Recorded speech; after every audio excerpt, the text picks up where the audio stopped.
Então, boa noite. Vamos dar continuidade ao nosso tema. Nós estávamos falando sobre o problema do conhecimento, não é isso?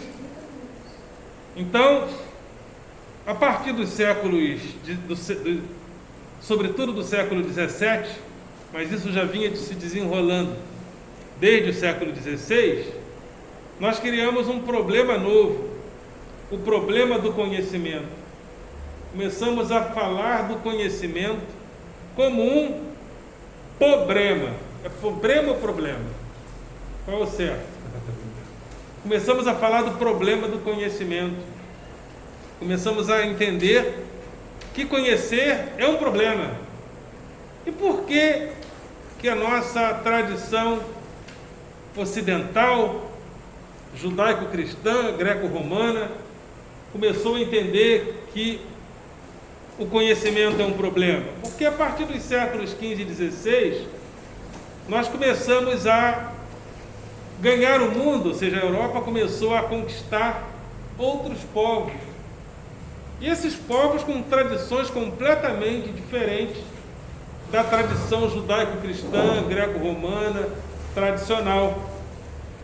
E, de repente, o contato da cultura ocidental, tradicional, clássica, com os índios, com os nativos da África, das Américas, colocou os ocidentais diante de um dilema. Será que a nossa tradição, de fato, tem acesso ao conhecimento? Que esses índios vivem aqui com uma vida razoavelmente equilibrada e nós, os civilizados, também produzindo guerras, enfim. Então isso essa pergunta gerou problemas no conhecimento, ou seja, o contato com os nativos gerou problemas, gerou novas perguntas. Eles andam nus, mas não são depravados. Que negócio é esse? A gente lá na Europa, se alguém sair pelado, é um escândalo. Mas os nativos andam nus e ninguém agarra ninguém. Aliás, a cultura, quem levou a cultura sifilítica, né? Quem levou a sífilis, doenças venéreas, para os índios foram os europeus, né? Ou seja, os índios viviam uma vida razoavelmente regrada dentro daqueles padrões deles. Isso gerou, esse contato com outras culturas gerou um problema, que é o problema do conhecimento. Então, eu estou fazendo uma comparação com os nossos dias, que os nossos dias também geraram problemas no conhecimento.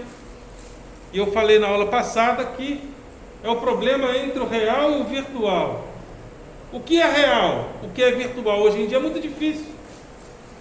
Minha mulher, por exemplo, está com problema com a Oi.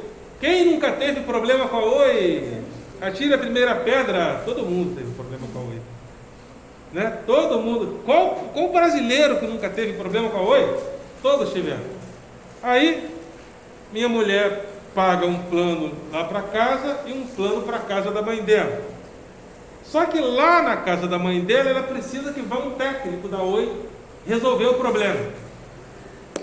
Na hora do técnico ir, o técnico vai lá para casa. Mas toda hora acontece isso. Ele não vai para o raio da casa da minha sogra de jeito nenhum. E a gente fala que é lá e eles vão lá para casa. Aí eu falei para minha mulher, faz o seguinte, vai lá na loja da Oi, lá em Pilatos Teles, que lá eles vão resolver. Quando a minha mulher falou com a atendente falou, eu sei, senhora, mas o sistema está dizendo que é lá. Ou seja, a realidade, de fato, é que o problema é lá em casa. Mas o sistema, que é uma realidade virtual, diz que não, é lá, em outro lugar. E nem eles podem resolver o problema se o sistema disser que o problema é outro. Bota na justiça. Minha mulher já está se ordenando justiça. Porque é um absurdo, ou seja, a realidade de fato é que o problema é lá em casa, mas o sistema diz que é em outro lugar. Isso, eu estou dando um exemplo de um problema de conhecimento, ou seja, há duas realidades, ao real e ao virtual. O que está na rede, aparentemente, é real, mas é virtual. E, às vezes, a gente fica nessa confusão entre o real e o virtual. Isso acontece também nas notícias que chegam para a gente via rede. Porque todo conhecimento que nós produzimos hoje, ele é produzido em rede. Ele é produzido em rede. Se ele é produzido em rede, significa que ele é produzido em um trabalho coletivo.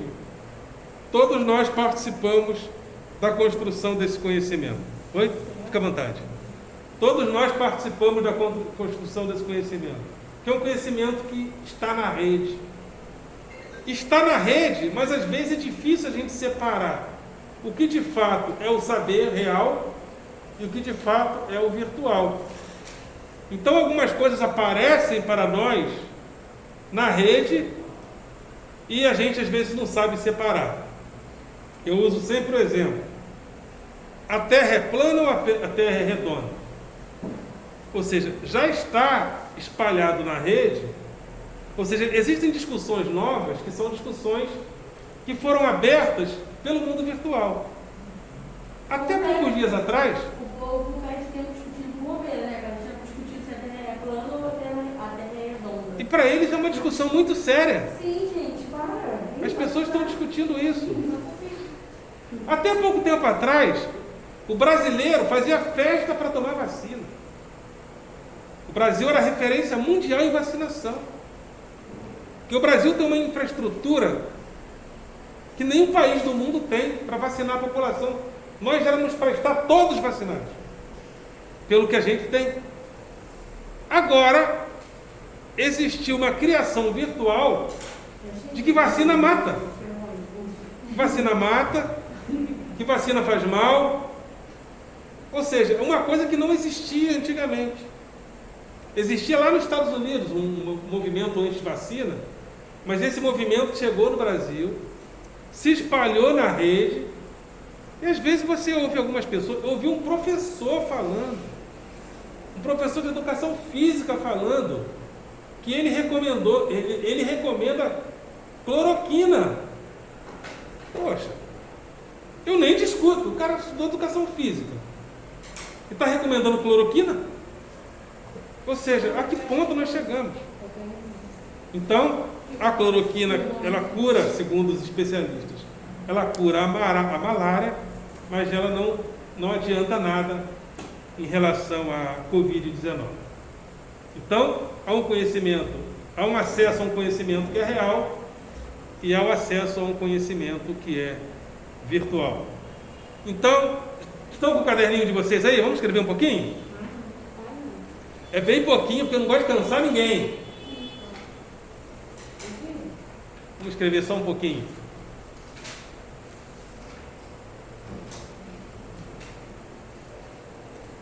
Continuação daquela matéria da semana passada? Isso, continuação. Pode editar? Não. Que isso, não vai escrever no quadro? Oi? Vai escrever no quadro, não? Você quer que eu escreva no quadro? Vai ficar falando isso, não dá, não. Vocês querem que eu bote no quadro ou quer que eu fale? Bota no quadro? Então, como a minha letra é um pouco problemática, que eu não tinha caderno de caligrafia, eu vou escrevendo e vou falando, ok? Não, professor, um ou outro, pelo amor de Deus. Oi?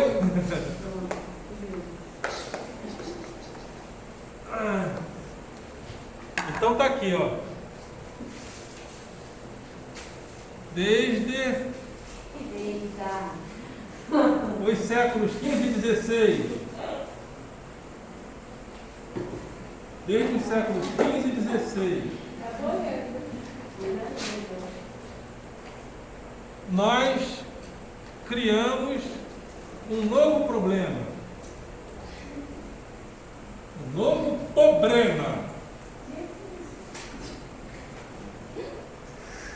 O problema do conhecimento. O problema do conhecimento. Filosofia, eu acho. devido também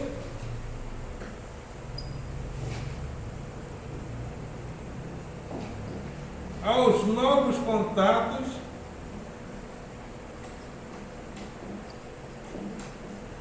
que o mundo europeu realizou,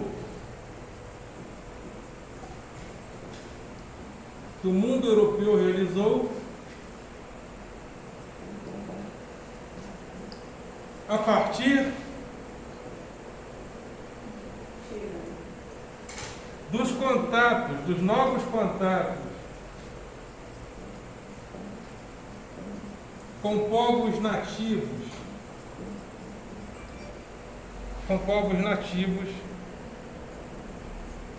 de regiões distantes. Então é isso. Distantes. Isso gerou muitas dúvidas.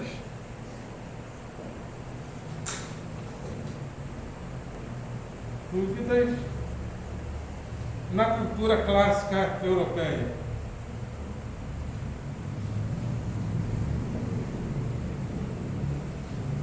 Na cultura clássica europeia.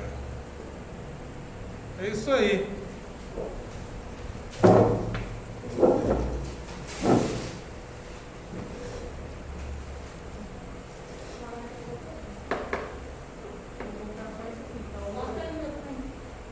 Então é isso. Geramos um problema novo. Problema do conhecimento. O que é conhecer? O que é saber? Chegou uma notícia no smartphone de vocês. O coleguinha fulano de tal assaltou o Banco Bradesco. O que vocês fazem? Pergunta onde que ele está. Hã? O que você faz? Não entendi. Pergunta onde ele está para dividir o dinheiro? Ele assaltou o Banco Bradesco. Eu pergunto onde que ele está. Para dividir o dinheiro? Vamos fugir juntos. Vai ser preso sozinho. Não, peraí. Não, vamos de dinheiro. Vocês compartilham ou vocês procuram checar primeiro? Não, primeiro eu quero dinheiro. Oi? Primeiro eu quero dinheiro. Primeiro vai procurar ele. Mas tem que checar, né? Para ver se aconteceu mesmo o assalto, para ver se não aconteceu. Isso é um problema também entre o real e o virtual. Pois é, porque Uma mulher foi espancada até a morte, vocês lembram? Colocaram na rede, devia ser uma amiga invejosa talvez, colocou na rede que ela sequestrava crianças. Vocês viram? Não.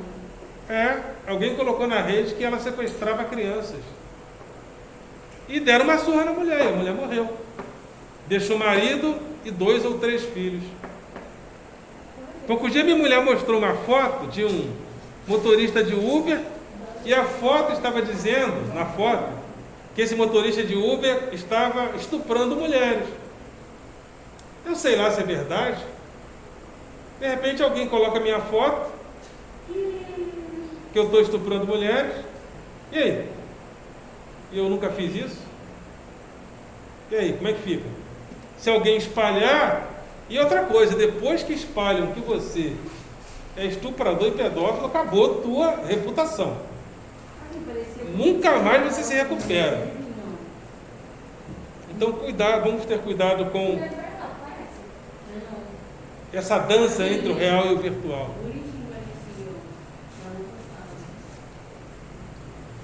Ok? Tá dando para entender minha letra? E várias pessoas, né?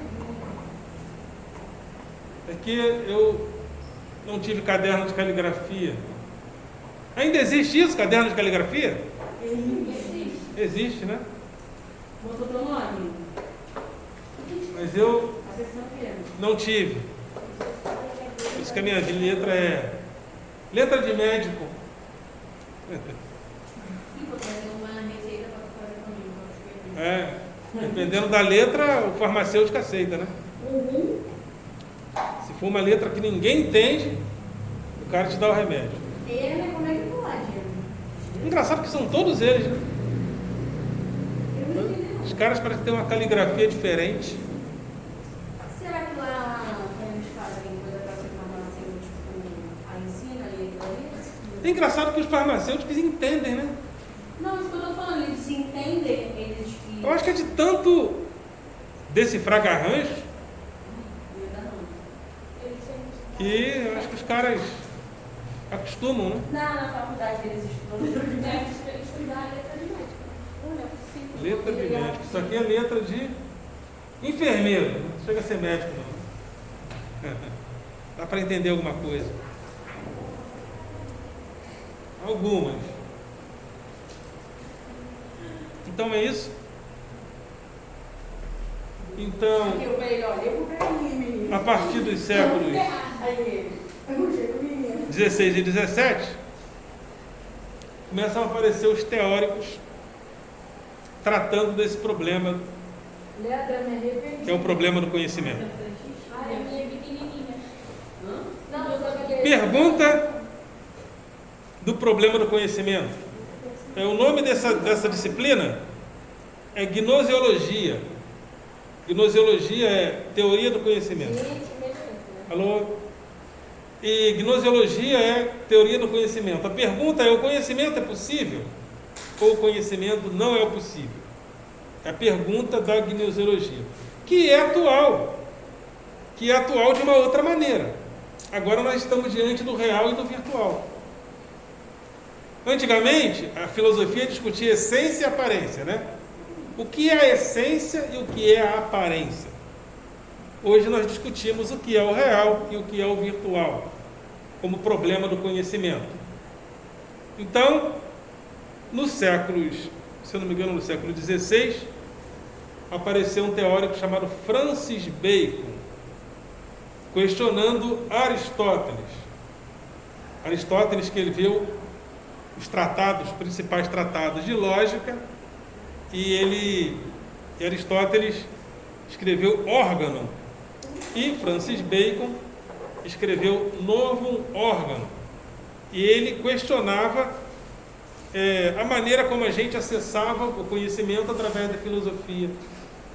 E Francis Bacon falou que a gente se relacionava com a realidade através de ídolos da tribo, da caverna, do fórum e do teatro. Então, ele dizia que a natureza é mais complexa que a razão. Então, nós precisamos de um mecanismo para abordar a natureza. Por exemplo, se nós queremos saber como está o nosso corpo, às vezes nós precisamos de um exame de raio-x, né? O raio-x é um equipamento através da qual a ciência, ou seja, a tecnologia, aborda o nosso corpo. Então, Bacon dizia que a natureza é mais complexa que a razão. A razão não consegue acessar a natureza como ela é. Então, nós precisamos de um equipamento para acessar a natureza. Foi isso que foi falado por Francis Bacon em um livro chamado Novum Organum. Francis Bacon, o nome dele? Francis Bacon. Como é que faz? Se escreve Francis Bacon. Acho que ele era inglês. Francis Bacon. Francis Bacon. Agora tem um que é mais conhecido, que é o René Descartes.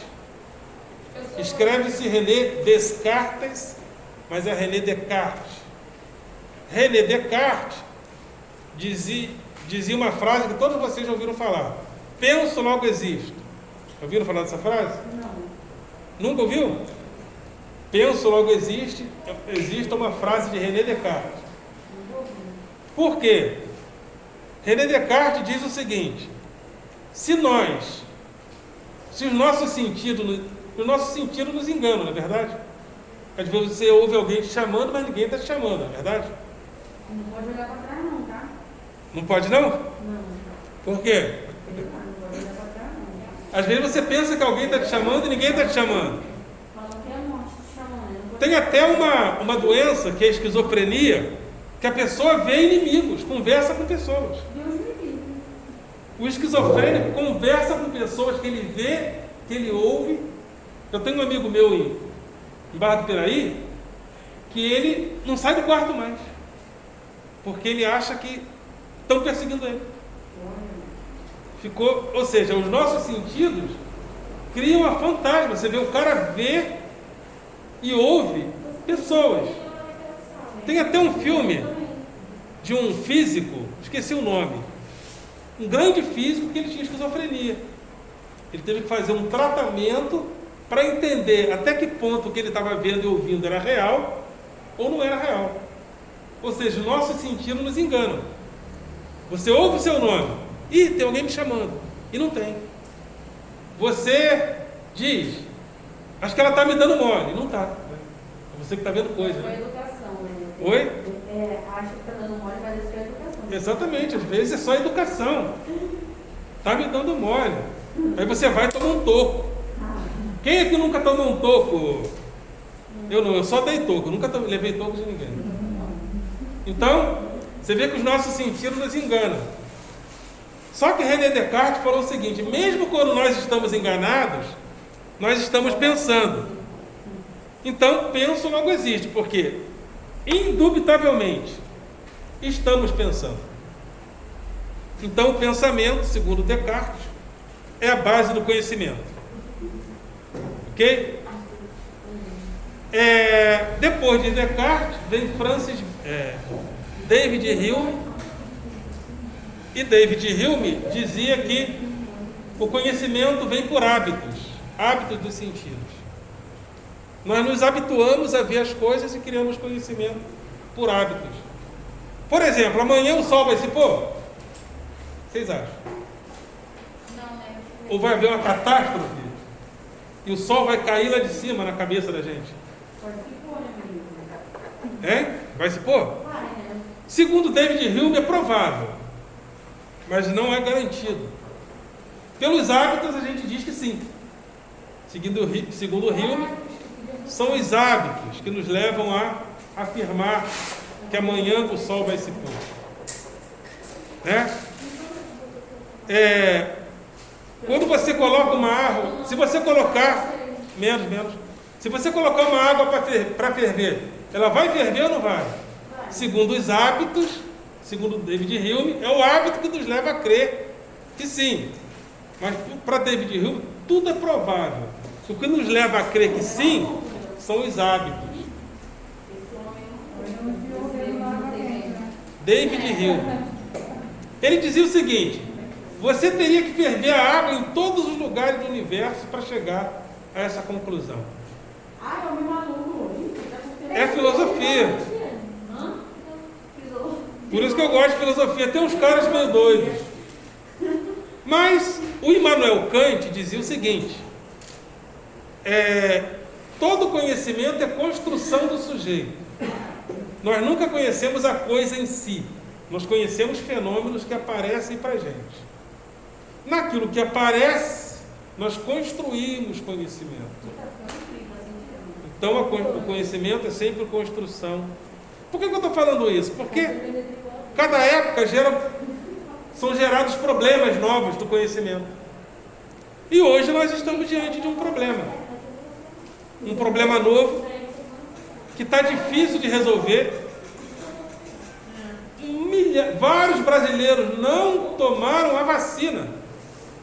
Porque dentro da bolha dele, já ouviram falar das bolhas de conhecimento? Você, quando navega na internet, você entra dentro de uma bolha. Ou seja, você começa a pesquisar sobre um assunto. Aí, os algoritmos leem a tua tendência e começam a enviar só aquilo para você. Aí você começa a acreditar só naquilo e não vem mais nada. Aí você entra numa bolha. Então o cara que não se vacina, ele está numa bolha de um conhecimento, de pessoas que dizem que para não se vacinar. E ele não consegue sair daquela bolha. E várias pessoas que estão sendo internadas no Brasil, estão sendo internadas porque dizem que não vão se vacinar, porque a vacina mata, faz mal. E a pior morte é morrer por burrice, né? Tinha que vir no atestado de óbito. Causa morte, burrice. Eu, se fosse o médico, colocaria. Causa morte, burrice e estupidez. Ou seja, mas é um movimento que chegou no Brasil também. Só tinha nos Estados Unidos. mas chegou no Brasil o movimento anti-vacina.